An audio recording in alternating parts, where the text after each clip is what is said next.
সবাই বেরিয়ে গেছি। এটা হচ্ছে পুরীর শ্মশান।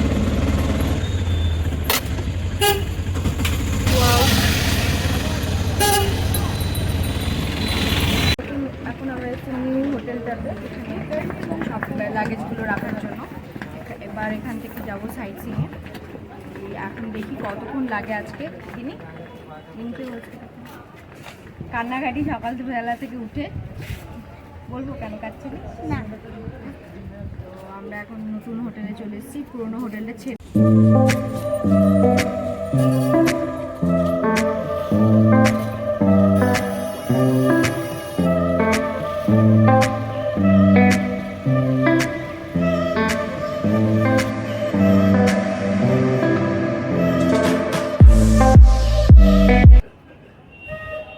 এটা আমাদের বাস, তো এটাতে করেই যাব। ফুল এসি আছে, হয়তো জন আরও হবে।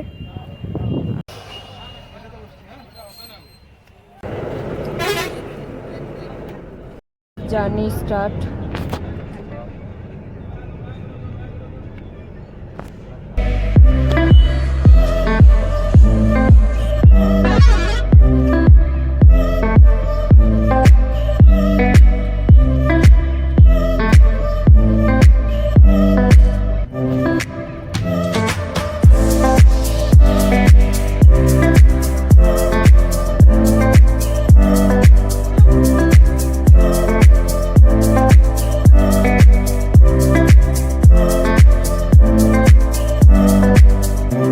आजकल यात्रा शुरू करने से पहले गाड़ी के अंदर जितने भी परिवार बैठे हुए सभी लोगों अपने दोनों हाथ को अच्छी तरह से जोड़ लीजिए। আমাদের প্রথম স্পট ছিল হচ্ছে চন্দ্রভাগা। তো চন্দ্রভাগার গল্পটা অনেকেই জানো, আবার অনেকেই জানো না। তো আমি গাইডের দাদার অনুযায়ী বলছি, ঠিক আছে। এই চন্দ্রভাগা নদীর ধারে শম্ভু ভগবান 12 বছরের জন্য সূর্য দেবতাকে পূজা করে কুষ্ঠরোগ থেকে রক্ষা পাওয়ার জন্য। আর এই নদীতে সারা বছর জল থাকে না। সরস্বতী পূজার একদিন পরে মানে মাঘ সপ্তমীতে এই নদীতে নিজে থেকে জল আসে, আর তখনই একটা মেলা হয় এখানে। এটাকে বলা হয় চন্দ্রভাগা স্নান মেলা। একদিনের জন্যই হয় উদয়গিরিতে, ওখানে 15 দিনের জন্য মেলা হয়। আর এখানকার যে সমুদ্রটা দেখতে পাচ্ছ, সমুদ্রের যে বিচটা দেখতে পাচ্ছ, এটার নাম হচ্ছে চন্দ্রভাগা বিচ। আর এই নদীর ধারে যেতে দেয় না গ্রামবাসীরা, কারণ তারা রক্ষা করেছে। পাঁচিল দেওয়া যেটা আছে সেটাই হচ্ছে চন্দ্রভাগা নদী। ওখানেই জল আসে সরস্বতী পূজার একদিন পর।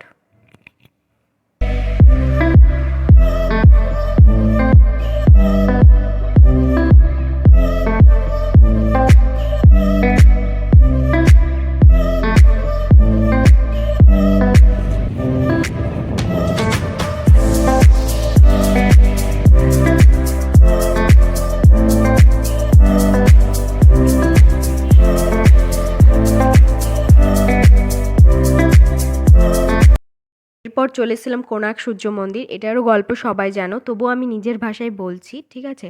এখানকার রাজা যে ছিল নরসিমা দেবা, উনি তার মার জন্য সূর্য মন্দির বানায়। তো 1200 একর জমির ওপর 1200 শ্রমিক দিয়ে তাদেরকে আবার একটা টাইম দিয়ে দিয়েছিল যে 12 বছর মানে 1238 থেকে 1250 মধ্যে এই মন্দিরটা তৈরি করতে হবে। তো তারাও ঠিক করলো যে শ্রমিকরাও ঠিক করলো যে ঠিক আছে আমরা তৈরি করে দেব। তো তারা তৈরি করছিল, করতে করতে কিন্তু 12 বছর মানে কমপ্লিট হয়নি। তো 5 দিন বাকি ছিল। তো তখন মন্দিরের যে কলসটা ছিল সেই কলসটা বসছিল না। মাথার ওপর যে কলসটা বসাতে হয় মন্দিরের, সেই কলসটা বসছিল না। তো তখন যে শ্রমিকদের যে মুখিয়া ছিল তার ছেলে 12 বছরের ছিল, সে এই কলসটা বসায়। আর এদিকে রাজা যখন জানতে পারে যে মন্দির কমপ্লিট হয়ে গেছে এরকম, তো তখন শ্রমিকদেরকে মৃত্যুদণ্ড দিয়ে দিবে।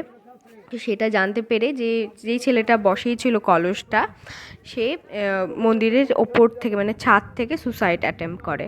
তো মন্দিরটা সঙ্গে সঙ্গে বন্ধ হয়ে যায় আর এটা অপবিত্র হয়ে যায়। এটাই হচ্ছে কোণার্ক সূর্য মন্দির এর গল্প। এরপর থেকে এই মন্দিরে আর কোনোদিনই পুজো হয়নি। আরেকটা এই মন্দিরের বিশেষত্ব ছিল, সেটা হচ্ছে মন্দিরের শ্রমিকরা তারা মন্দিরের প্রাচীরে অনেক রকম কারুকার্য করেছে বর্তমান যুগে, যা আমরা ইউজ করি। যেমন হচ্ছে mobile phone, bag, high heel, জুতো, আরও অনেক কিছু জিনিস তারা শিল্পকলার মাধ্যমে এই মন্দিরের ওপর ফুটিয়ে তুলেছে। मैंने कहा था 12 जोड़ी चक्र दिया, 12 महीना 12 राशि, 12 जोड़ी यानी 24, 3 रात में 24 घंटा, एक साल में 24 फोर्ट नाइट। अभी देखिए हम टाइम बताएंगे, लेकिन मैंने कहा था गायत्री मंत्र का आधार पर व्रत को बनाया। ये चक्र में भगवान विष्णु जी का 10 अवतार, भगवान विष्णु जी का 10 अवतार पता है? तो पहला कौन सा अवतार? ये देखिए मत्स्य अवतार, मत्स्य कुर्मा बड़ा हो नरसिंह वामन राम, छोटा वाला परशुराम, ये होते बलराम, बड़े वाला अवतार बाकी सब चक्र के भगवान बुद्ध को माना जाता है। उस जमाने में घड़ी घंटा नहीं था, हम इनको सूरज का घड़ी मानते हैं। अभी टाइम बताएंगे, टाइम मत बताओ। देखो जब सूरज सुबह आएंगे पहला किरण इधर गिरेगा, वो पता इधर सुनो, पहला लाइट इधर गिरने से इनका जो परछाई इधर गिरने से पता होगा मणि से, ये पहले से सूरज से रोशनी आएगा, पहला किरण इधर गिरेगा, इनका परछाई जो है उधर जाएगा, पता होगा मणि से।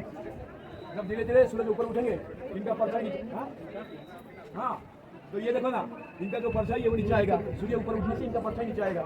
6 से पता होगा 9, 9 से 12, 12 से 3, 3 से नीचे दिखते थे इधर गिरो। अरे भाई परछाई देख लो, 9 बजने की 2-4 मिनट बाकी है। एंगल देखो ना, अरे जो परछाई जो एंगल है ये होता है 9 वाला, तो शायद 9 बजने की 2-4 मिनट बाकी है, 4-5 मिनट बाकी है। तो जैसे कि जो एंगल होता है वहीं पर 2-3 गोली छोड़ के आता है, ये 2-3 गोली, शायद 9 मिनट नहीं तो 7 मिनट बाकी है। समझ में आया? हर पहिया में आप लोगों को टाइमिंग गिनती करनी है। तो फ्रेंड्स एक्चुअली पूरा फुल टाइम टेबल पूरा बुझे दिले जेनटा कि आग कलर भाई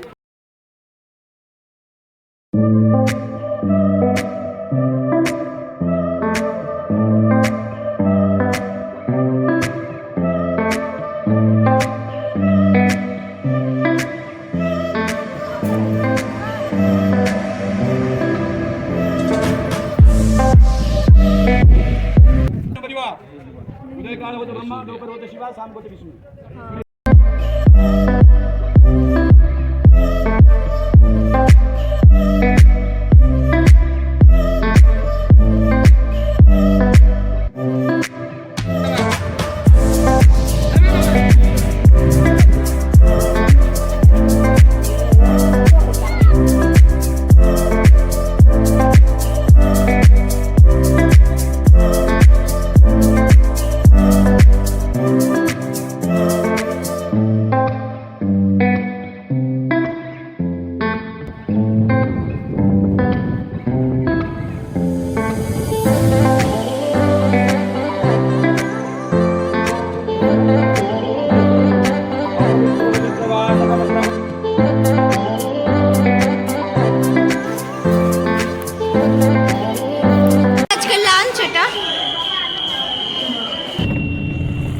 भुवनेश्वर अर्थात भूपानाचुक्त ईश्वर भुवनेश्वर, भूमि से प्रकट हुए भगवान। जो भगवान को इस संसार में कोई स्थापित नहीं किया है, जो भगवान अपने आप जमीन से उतराए हैं, यानी कि महाप्रभु लिंगराज एक स्वयं महाप्रभु है। पर आए थे तब उनका ऊंचाई था 6 फुट 7 इंच, लेकिन अभी महाप्रभु का सही ऊंचाई है 2 फुट 2 इंच, क्योंकि मालिक का कहना है संसार में जितना पाप बढ़ता जाएगा महाप्रभु को यह धरती निकलता जाएगा। जिस दिन कलियुग को खत्म हो जाएगा पूरी तरह से भगवान को ये धरती अपने शरीर में ले जाएगा, अपने गोद में ले जाएगा, तब ये कलियुग का अंत होना निश्चित है।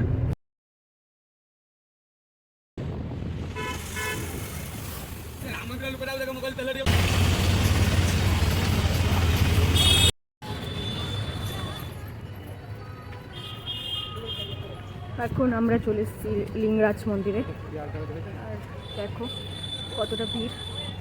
ভালো, লিঙ্গরাজ মন্দিরের ভেতরের কোনো ক্লিপ নেই কারণ মোবাইল অ্যালাউ ছিল না। উড়িষ্যার সমস্ত জায়গাতেই রাস্তার এই দুধারে মানে ছবি এঁকে কি সুন্দর মানে বোঝানো লোকজনকে যে জিনিসটা কি, যে এটা একটা লাইব্রেরি, তো সেই লাইব্রেরিটাকে বোঝানোর জন্য দেখো এখানে বইয়ের ছবি আঁকা আছে, খুব সুন্দর লাগছিল জায়গাগুলো। এরপর চলে যাচ্ছিলাম উদয়গিরি আর খণ্ডগিরিতে। এখানকার রাজা যে ছিল মেঘনাদ কারাবেলা, তিনি জৈনদের তপস্যার জন্য একটি পর্বতকে 372-এর গুহাতে পরিণত করে। আর এই পর্বতটা একটাই ছিল, ওটার নাম ছিল হচ্ছে কুমারগিরি। আর এই দুটো হওয়ার পিছনেও হচ্ছে কোণার্ক সূর্য মন্দির। কোণার্ক সূর্য মন্দিরের যে পাথরগুলো দেখতে পাচ্ছ, ওই পাথরগুলো এই পর্বত থেকে নেওয়া হয়েছিল। সেই জন্য এই দুটো একটি পর্বত দুটো ভাগে বিভক্ত হয়। আর এই যে হাইওয়েটাও দেখতে পাচ্ছ, এটাও এই পর্বতের মাঝখান দিয়েই তৈরি করা হয়েছে। এই হাইওয়েটার নাম্বার হচ্ছে 16।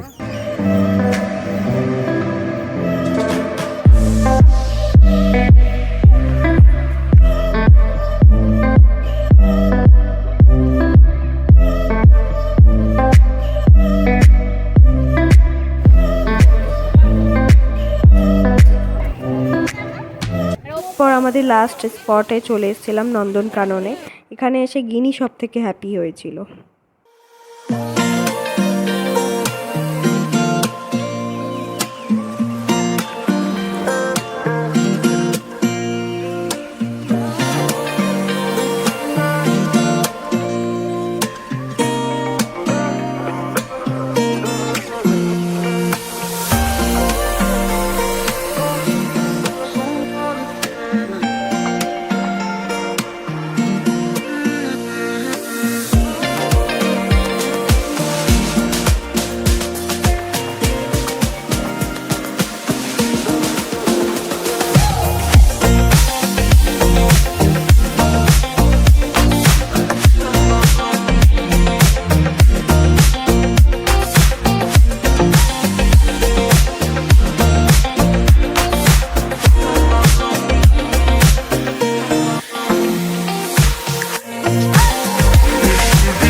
আমরা আর পারছি না নন্দনকানন ঘুরতে, খুব টায়ার্ড হয়ে গেছি।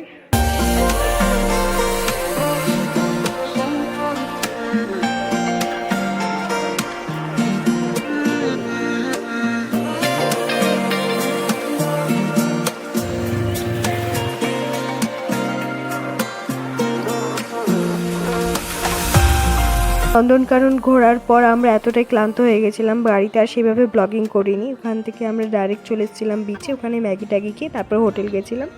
আর এতটাই, আজকে ভিডিওটা এতটাই।